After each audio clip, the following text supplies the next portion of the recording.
Coverage continues in Fairbanks. Adrian Peterson updates us on icy conditions that have developed throughout the day.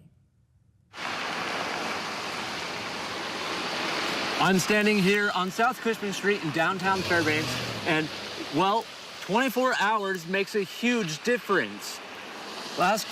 Yesterday, these roads were covered in snow, and now they are covered in both water and ice.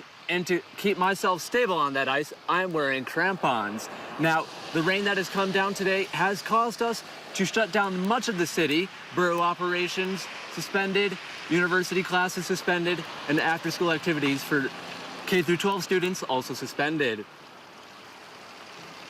In 2021, what we saw were layers of ice that formed on the roadway, and that created a whole winter of a very challenging condition for us to have. What we see now are two different things.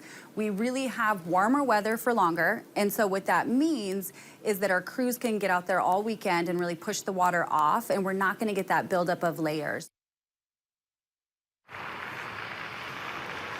Now, there's a lot of road work to be done still, and those who are without power, which is approximately 690 members for GVEA customers, they have seen power come on and off depending where they live. Chena Hot Springs Road, for example, having 250 members lose power earlier today.